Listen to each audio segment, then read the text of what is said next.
Mr. Ballen is putting multiple videos out a week now, so we get some more stories to listen to and react to. I could listen to this guy all day anyway. The latest one is called CCTV Captured His Final Sighting, and then he vanished. What the hell can this be? Let's check it out. Oh, Mr. Ballen's upgraded his microphone and now he's speaking into an actual microphone instead of maybe one of those little hidden ones, which we think he has all the time. Right, Mr. Ballen, CCTV captured his final sighting, then he vanished. In the early morning hours on a Saturday in 2013, a man dressed all in black hid in the shadows on a side street in downtown Antwerp, Belgium. The man had lost track of how long he'd been there, but he didn't care. He'd hide in the shadows for as long as he had to, waiting patiently for the perfect moment that he knew was gonna arrive eventually. And then finally, stumbling footsteps approached, and the man crouched down and got ready. But before we get into that story, you may have noticed that today is a Wednesday, and you may be asking yourself, why am I getting a new story on a Wednesday? Well, beginning this week, you're gonna get 2, 3, even 4 new Mr. Ballen videos. Mr. Ballen's hard drive's filling up with stories that he's recorded and he can't get them out all at once. So now he's mass uploading. Each week, right here. So, if you're a fan of the strange, dark, and mysterious and delivered Mr. Ballen in story format, then you've come to the right place, because that's all we do, and we upload 3 times a week. 4 times a week. So, if that's of interest to you, I was going to say 2, 3, but he did it. Oh, very good. Please sneak into the like button's house and lay hundreds of mousetraps inside of their bed. Also, please subscribe to our channel and turn on all notifications so you don't miss any of our uploads. Okay, let's get into today's story. Not only subscribe to Mr. Ballen, subscribe here too. We need more followers on this channel, and they bring some more horror content. Right, Shipwrecked. This is 3. Did he say it was 3 stories, or did he say it was 1? I can't remember what he said now because I was laughing at the whole 2, 3, 4 times a week. Shipwrecked. Let's go. After midnight on Saturday, October 19th, 2013, a 23-year-old man named Ode Egilus stood at the bar in a packed dance club in Antwerp, Belgium. Okay. The bartender slid 2 shot glasses across the bar towards Ode, and he grabbed both of them, he held one, and he handed the other to his friend, Kevin Rodriguez Fuentes, who was standing right behind him. Right. It was Kevin's birthday. So Ode raised his shot glass and shouted happy birthday in Spanish over the pounding dance music, and then the 2 young men slammed back their drinks. Ode had moved to Antwerp, Belgium from Spain about 6 months earlier when he had gotten a job as a computer engineer. When he'd arrived, he hadn't known anybody. But he'd met Kevin at a beer festival, and the 2 of them had gotten along right away. And Kevin was from the area, so he'd introduced Ode to a bunch of his friends and shown him the best spots to hang out in the city, and the 2 had gotten very close very quickly. Now, standing at the bar after, taking their shots, Kevin tapped on Ode's shoulder and he pointed out at the dance floor and he grinned because there was a group of young women about their age all dancing together out there. And so the 2 young men, they headed out to the dance floor to go speak with these girls. And from this point on, the night really became a blur for Ode, who kept going back and forth from the dance floor back to the bar for more drinks. That's not getting drinks, that's getting shots. And getting loads of shots is the quickest way to puking on either the person, yourself, or the floor. And it's also the quickest way to go home and have a very bad hangover the next day. But, despite that, Ode was having a great time. It was really nights like this that made him feel like Antwerp was his new home. Right. But he also knew if he stayed out much longer here, he might end up passing out right on the dance floor. So Ode and Kevin and some friends they had just met on the dance floor stumbled out of the club and into the city. When they got out there, the streets were pretty empty. And so Ode reflexively pulled his phone out of his pocket and looked at the time. Now, his vision was fuzzy, but even still, one-eyeing it, he could see that it was close to 4 a.m. And given the fact that it was so late, basically it was the next day at this point. There's nothing worse than being that drunk that you're one-eyeing stuff. Because, it's as though 2 eyes don't work anymore. It's like one will or the other one will, but, you're that blind drunk that your phone, oh, we've all been there, mate. We've all been there. He just told the group good night, and then he turned around to start walking home to go to bed. The next morning, Ode's friend, Kevin, woke up with a pounding headache. Of course. His eyes fluttered open, and he looked around, and he let out a sigh of relief because he was safely in his bedroom in his apartment in Antwerp. He had been so drunk by the end of his birthday celebration the night before that he literally didn't remember getting home. And so now, Been there as well. he rolled over and grabbed his phone off the nightstand and reflexively texted O'Day, along with another friend that had been out with him the night before, asking how they were feeling. The other friend texted right back, but O'Day did not respond. But this didn't really worry Kevin that much. Yeah, it could be asleep. He's horribly hungover. O'Day has to be as well, and so he likely is just sleeping it off, and he'll be in touch when he wakes up. Yeah. However, all day that day, Kevin did not hear from O'Day. And then the next day, October 20th, when still Kevin has not heard from O'Day, he really started to get worried. Time to ring him. But when Kevin called O'Day to check on him to make sure he was okay, when he put the phone to his ear, it didn't ring. Instead, it went straight to O'Day's voicemail, like his phone was turned off. And to Kevin, this was pretty unusual. O'Day was usually very responsive, even with a hangover. And by this point, Kevin had given him a full day, 24 hours to recover, like he should be in touch by now. What's going on? So Kevin called the other friend who they'd gone out with, who had texted him back the day before, to see if maybe O'Day had checked in with him. But that friend said he also had not spoken to O'Day. And so at this point, Kevin hung up and just decided to go to O'Day's house and literally physically check on him. However, when Kevin arrived at O'Day's house, he found O'Day's roommates, but no O'Day. O'Day's roommates did not know O'Day very well, so they didn't know what was sort of normal and not normal behavior. Okay. So when he had gone out for Kevin's birthday party and didn't come back, they just figured he was crashing at a friend's place or something. But to Kevin, this was unusual. To hear that he had not come back, that was not normal. He would know if, O'Day was at a friend's house. And so Kevin was starting to panic. But then Kevin remembered one of his and O'Day's mutual friends had recently gone out of town for a wedding. And so Kevin thought, maybe that's where O'Day is. He's gone with her to the wedding, and that's why he's not here, and that's why he's not answering his phone. I know, but the phone's been off for a few days now, hasn't it? You know what I mean? You wouldn't have your phone off for that long, even at a wedding. And besides, you'd have it on silent, wouldn't you? Definitely something sinister happened here. It has to be something sinister. It's on the Mr. Ballen video. Oh, Kevin left O'Day's house and called this friend, a young woman whose name was Oyane. He was hoping that she would have an explanation for everything, but instead, when she answered the phone, it was obvious from her voice that she was also freaking out about O'Day. Oh, God. Oyane said she also had been calling O'Day nonstop over the past day or so, and she couldn't get in touch with him. And so it was becoming clear that nobody had seen O'Day since the night of the birthday party when he set off around 4 a.m. to walk home drunk from the bar. Been more than an O'Day bender, hasn't it? So I had to make, because his name's Day, obviously. Kevin had no idea what he was supposed to do, but he felt like his friend was in trouble. So he contacted the police and officially reported O'Day missing. Wow. The following day, Monday, October 21st, Kevin sat in a small room across from members of the missing persons unit of the Belgian National Police. Right. And as soon as the officers started asking Kevin questions, it became clear that this was going to be a very frustrating meeting for everybody.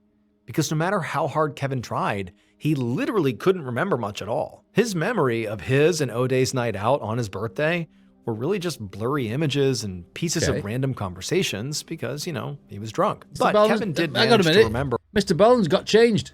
He's changed his shirt. For what O'Day had been wearing. He had a gray hooded sweatshirt and a black like and your white gray shirt. shirt. And he also knew the area of town specifically where they had gone out. But really, that was it. And so by the time Kevin left the police station, he felt like he was really letting his friend down. And he just couldn't handle the idea that now he would just have to sit around and wait and hope police magically found him. Oh, God. When right now, O'Day, wherever he was, could be in trouble or hurt or something. He just felt like he had to do something. So that afternoon, Kevin met up with some of O'Day's other friends, and together, they began hanging posters all around the city that had pictures of O'Day on them. Antwerp was a very busy city, filled with bars and restaurants that stayed open very late, so they were sure that somebody had to have seen O'Day while he was walking home. He couldn't have just disappeared into thin air. People don't do that. Meanwhile, detectives in the missing persons unit got to work. Now, Kevin had not given them a ton to go on, but knowing where in the city he and O'Day had gone out and what O'Day had been wearing did actually turn out to be quite helpful. Because with this basic information, Police were able to collect CCTV surveillance camera footage from outside of the bars, restaurants, and street corners where Kevin and O'Day had been. And it didn't take them long to pick up on O'Day's trail. The investigators were hoping to find footage of O'Day getting into a cab or some other vehicle, or maybe wandering into a building, or even evidence that he'd been attacked in some capacity. And at first, they thought that is exactly what they'd found, because on camera footage around 4 a.m. on the morning O'Day disappeared, the police saw him wandering down this dimly lit side street on his own. His black and white checkered scarf really jumped out on the footage, and the police watched on video as this man suddenly came out of the shadows and rushed O'Day. The man attacked O'Day and stole what looked like O'Day's wallet right out of his pocket, and then the man took off running. And as disturbing as it was, the footage did not actually surprise the investigators very much. While Antwerp was not a particularly violent place, it was a big city, and drunk people wandering home at night did occasionally get mugged. However, what the investigators saw next on the surveillance footage did completely shock them. Because after the mugging, O'Day had pulled himself together and kept heading down the street. And on footage taken a few minutes later from a different camera, the police saw O'Day still wandering on his own when suddenly 2 new men rushed up, attacked O'Day, took his phone, and then they ran away. Meaning, in the span of just a few minutes, O'Day had been mugged twice by 3 different people. And none of the investigators had ever seen anything like that. It was like something you'd expect to see in a movie or a TV show about a guy cursed with bad luck or something. That's unlucky, that, isn't it? It's just you're walking down the street alone, drunk, and you get mugged twice in the space of like 3 minutes. Wow. Something you'd expect to see in a movie or a TV show about a guy cursed with bad luck or something. But as bizarre as this was, investigators now had something to go on. They didn't know if these muggers, the 3 men, were connected in some way, or if this had truly been 2 random, unconnected muggings. But O'Day's cell phone and wallet had been stolen by these guys. So they could track O'Day's cell phone data and also his credit card info, and the investigators hoped that would then lead them right to O'Day's attackers, and they could figure out what their affiliation was and why they targeted O'Day. And arrest them, and, you know, because they robbed somebody as well. Don't just say, well, just because we can find him. You want to arrest them for being, like, criminals. And hopefully where O'Day is now.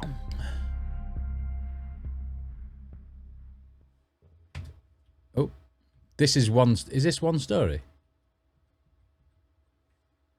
It's gone black. The investigators' plan took a few days, but it did pay off in a big way. That looked like it was going to an ad break, so that's why, never mind. By tracking O'Day's credit card, investigators discovered that somebody had attempted to use one of his cards at an ATM in the city. And so they pulled surveillance footage from that ATM to identify the first mugger. Then, by using cell phone tower data and CCTV footage along the route where they saw his cell phone was taken, investigators were able to identify the other 2 attackers involved in the second mugging. So now they believed they just needed to talk to these thieves to figure out where O'Day was. Fast forward to October 29th, 10 days after O'Day's disappearance, and he still is nowhere to be found. Officers from the Missing Persons Unit interviewed these 3 muggers separately. The police made it clear that they had a pile of evidence here that showed they mugged O'Day shortly before he vanished, so there's no point in trying to deny it. They know what they did. And none of the muggers did try to deny it. In fact, all 3 men admitted that they had jumped O'Day on the street, and they told the police exactly what they had stolen. But they insisted their attacks, the 2 muggings, were not coordinated at all. They just happened to have gotten to O'Day within a few minutes of each other. And then even more importantly, they also all insisted that they had nothing to do with O'Day's disappearance. All they did was rob him, that's it. As the investigators listened to these muggers talk, all they could do was stare in disbelief. The idea that 3 muggers had randomly committed 2 attacks on the same man within minutes of each other, and that their victim had then disappeared in yet another unrelated incident, seemed almost comical. But no matter how hard the police pressed these guys, they all completely stuck to their stories, which was, we mugged him, and then we ran away, and we never saw him again. Like everybody else. And held all 3 men in connection to the robberies that they admitted to doing. But their goal, despite what these men have said, was to find enough evidence to still charge them with the kidnapping, or maybe even murder, of O'Day. But then, a new piece of surveillance footage surfaced from a new camera. And this new footage actually showed O'Day moments after the second mugging. And on this footage, investigators didn't see any of the muggers dragging O'Day away or something. Instead, just like the muggers said, they really did take off after that second mugging. And just like he'd done after the first attack, O'Day dusted himself off and just kept on walking down the street and out of the camera's range, but he was alone. And so now, to their complete astonishment, the police had to admit that the muggers might be telling the truth. They are telling the truth. O'Day could have just kept wandering the streets of Antwerp for hours after he'd gotten attacked. I would say so. But they know the muggers ran away and O'Day was alone, at least briefly, after the second attack. And also, this new footage made them realize that to really conduct this investigation, they were going to need to search the entire city to see if anyone, anywhere, had seen O'Day. That's a big city, man. So, in early November of 2013, about 2 weeks after time's O'Day's knocking on now, disappearance, isn't it? Belgium National Police conducted a massive investigation throughout all of Antwerp. They visited all the bars, all the restaurants, all the clubs in the area roughly where O'Day and his friends had been out partying. But no matter who they spoke to, no matter where they went, nobody knew where O'Day was or what happened to him. But as they hit all these dead ends, the investigators' search continued, and it sort of slowly migrated north through Antwerp in the rough direction where O'Day had been last seen walking, away from the city center and towards the banks of the River Scheldt, which runs right through Antwerp on its way to the North Sea. On the evening of November 7th, so by this point it is 19 days since... He's Felling River pissed, hasn't he? Mind you, saying that, this is only 14 minutes in. This video is like 26 minutes. I'm guessing he's fell in the river, pissed and died and drowned. O'Day was last seen. Several detectives from the Missing Persons Unit stepped onto the deck of a very unique structure that literally floated on the River Scheldt. The structure was called the Bod Boat. That morning, police boats had been dragging the river itself and were searching the riverbanks with dogs, looking for any signs of O'Day. But the search of this river couldn't be completed without a stop at the Bod Boat. So the Bod Boat was basically a massive club, bar, and high-end restaurant that had been built into a converted ship that was moored right in the middle of the stretch of the river that police were dragging. But the biggest attraction of the Bod Boat was not the food or the dancing. It was the almost Olympic-sized swimming pool that had been built into the deck of the ship. And it looked like it was floating right on top of the river. People referred to it as the world's largest floating swimming pool, and it was always packed. The Bod Boat had a very good, very wide, unobstructed view of the city and the river. And so the detectives were hopeful that if O'Day had passed by, someone on the Bod Boat likely would have been able to see him. He's probably sat there in the pool with him having a drink and stuff because all my stuff's been nicked. You know what? This is my home now. You know what I mean? So now the detectives split up and began interviewing the Bod Boat staff and the patrons, asking if any of them remembered seeing a young man in a distinctive black and white checkered scarf on the morning he went missing. Now, at this point, pretty much everybody in the city had already heard of O'Day. I mean, his face was plastered on posters everywhere, and people really wanted to help. But as detectives talked to everybody at the Bod Boat and the pool and the bar and the restaurant, everybody, as much as people wanted to help and thought they might have tips that could help, nobody had anything that was meaningful. And so eventually, the investigators had to leave the Bod Boat, and they just spent the rest of the afternoon on the banks of the river, watching the Marine Unit do its work. But just like on the Bod Boat, there was nothing found in the river itself. Where's he gone then? On November 19th, 2013, wow, it's getting so now 1 full month after O'Day's disappearance, friends and family gathered publicly, both in Antwerp and his hometown in the Basque country of Spain. In Spain, his family made it clear that they still hoped O'Day would be alive, and that this gathering was not a memorial. It was instead to show their love for O'Day and to bring continued attention to his story so he could be found. In Antwerp, O'Day's friends tried to convey the same message with their meetup, that O'Day had to be out there somewhere and he might be okay. We just need to keep looking. However, by the end of 2013, so now over 2 months after O'Day's disappearance, it became clear that the police investigation was really not making much headway at all. Police still had those 3 muggers in custody in hopes that maybe they would crack and they would admit that they had done. You can't still have him in custody, surely. I mean, you could have him for the petty crime of robbing him, but they can't have him for disappearances and stuff, or like suspected kidnapping, when the CCTV clearly shows him walking away after the events. Something to O'Day after the muggings. But the 3 men had not changed their stories at all. Because probably that's what happened. And also, after over a month of canvassing the entire city, no new evidence had really surfaced at all. And so O'Day's friends and family really began to worry that the police might just abandon the search because there was nothing they could do. But then, starting in the early summer of 2014, so a little more than 7 months after O'Day first disappeared, something incredible happened. O'Day's story went viral. And not just in Belgium or in his native Spain, but all across Europe. And this really is not how things typically played out. Thousands of people go missing in Europe every year, and most of those cases go relatively unnoticed by the media and the general public. It just is what it is. But the story of this young man who had moved to Antwerp to start his career and a new life, only to vanish without a trace after being mugged twice in the middle of the night, it just seemed so unbelievable and also resonated with people everywhere. It just felt so tragic. And so as the police, who by this point really had throttled back their search quite a bit, I mean, it's been 7 months by now, as police were showing signs of just basically dropping the case, people all across the continent demanded the police not just continue, but increase their scrutiny. Look everywhere, triple your efforts, find O'Day. And so there's all this unbelievable international outpouring of support from this viral story. People who don't know him as well. Poets all over the world writing poems about O'Day, and you had musicians writing music about O'Day. You had charity groups coming out in Belgium and doing their own search for O'Day. I mean, it's like the whole world was rallying to get the Belgian government to act. Like, triple your efforts, find O'Day, he's out there.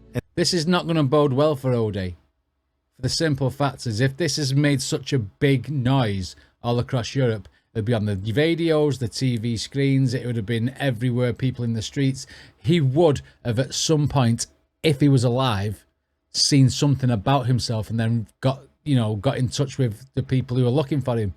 But the fact that he's been gone for 7 months and not seen any of this, I call he's dead. And then what sort of pushed it over the edge was in October of 2014, as the first anniversary of O'Day's disappearance approached, one of the most famous soccer players in the world, Cristiano Ronaldo, played a game with images of O'Day on his jersey. No way. I mean, his story really had reached basically everyone. And it was at this point From which soccer match? I mean, his story really had reached basically everyone. Wow. And it was at this point that Belgium did act. The Belgium National Police Cristiano literally Ronaldo, doubled down on their efforts to search the entire country for O'Day. They're not just looking at Antwerp anymore, they're going to look everywhere. They also enlisted the help of Interpol, an international police organization, to see if he's expand left the country search to other European countries. And so throughout 2014 and into 2015, investigators in Antwerp revisited bars, restaurants they had gone to during their initial canvass, and they re-interviewed people connected to O'Day. Long time they also made though, public announcements to let people know they were still looking for O'Day.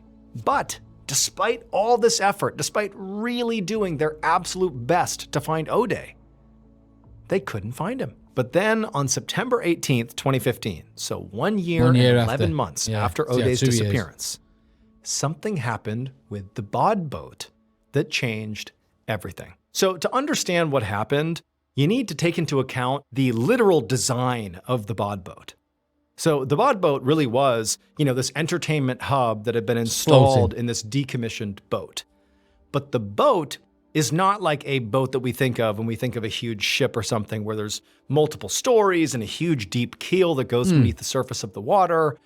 Instead, it was more like a big floating dock. Almost like a catamaran-style boat where it's sort of one level, this big rectangular square, and there really is nothing below the surface. It's more like a big floating dock. That was the bod boat. And on September 18th, 2015, the swimming pool on the bod boat began to leak.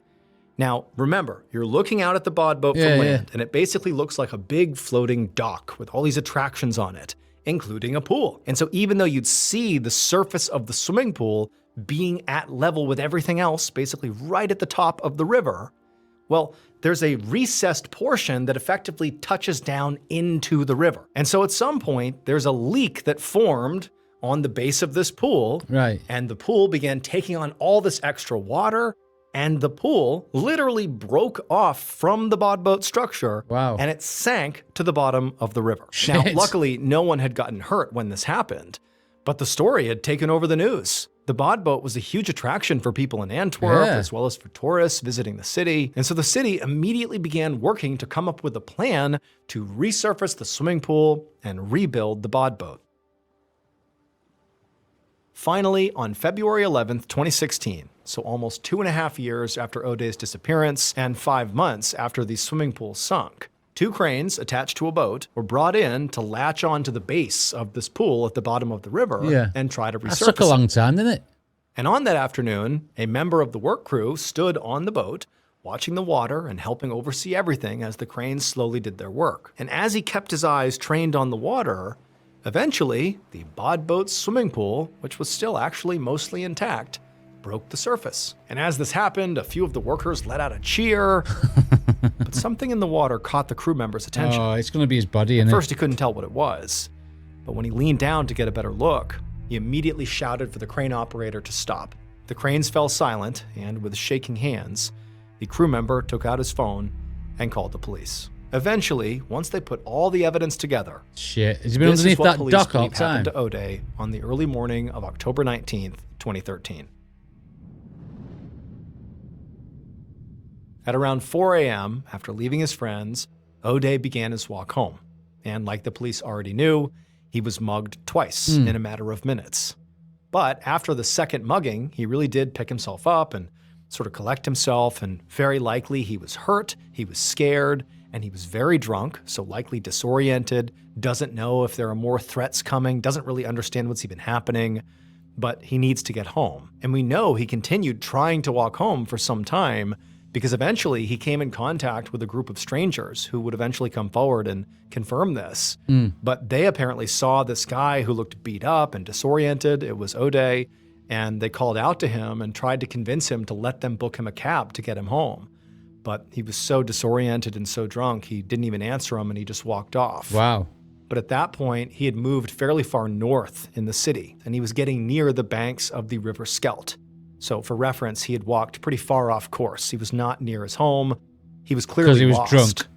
And at some point in his disoriented, scared, drunken state, he tripped and actually fell into the river. I thought he would have. The shock of landing in the water likely, potentially sobered him up a little bit. Yeah. But he was really, really drunk. And so even if he had tried to swim and get to shore, there was a strong enough current that it would have been fairly difficult to get out of the water. And so the current ended up pulling him all the way up against the side of the bod boat. And so once he was there, kind of pinned against the side of the bod boat, right on the side of the bod boat where that swimming pool was, he was too weak and drunk to swim out of the current. And so he just kind of being pressed up against the wall of the side of the bod boat until he had no more energy left to fight. And he was slowly pulled under the surface and under the bod boat, underneath the bod boat, specifically to the bottom of the recess of the swimming pool, where there's not much space between the bottom of the pool and the bottom of the river. And so he basically got pulled down and got wedged right in that space underneath the pool of the bod boat. And there he drowned. And for more than 2 years after his death, O'Day's body remained wedged underneath that swimming pool. And so for all that time, people are swimming in the pool, not realizing they're a couple feet away from a dead body. But then finally, the swimming pool, sunk to the bottom. It was pulled back up by those cranes. The body came out. And attached to it at this point was O'Day's body. And that was how they found him. The muggers who attacked O'Day were ultimately convicted of robbery, and they all served approximately 4 years in prison. Now, the muggers were never actually shown to have any direct connection to O'Day's death. And while authorities believe the most likely scenario is that O'Day simply fell into the water, they were never able to officially rule out foul play. O'Day's parents have called for further investigation. Wow. I mean... Thank you so much for watching today's episode. Let me know what you thought of it in the comments below. Will do. And remember, we have a whole playlist of Places You Can't Go episodes ready for you to binge. Anyway, yeah. So go ahead and click here and give them a watch. Definitely. I could say Mr. Ballen, he's one of the OGs at this storytelling stuff on YouTube, and he's really, really good at it. I mean, can you imagine if that boat had been a little bit, well, a bod boat had been a little bit higher off the floor, it might have gone underneath and come back out the other side and stayed on the current sort of thing. But the fact that he got wedged and drowned in a drunken stupor, that's just, it's sad there, isn't it? And can you imagine all them people who have partied above him while he's been wedged underneath that that pool? That's a crazy, crazy scenario. Wow. Feel sorry for poor O'Day, you know what I mean? And that was a shit night for him, weren't it, basically?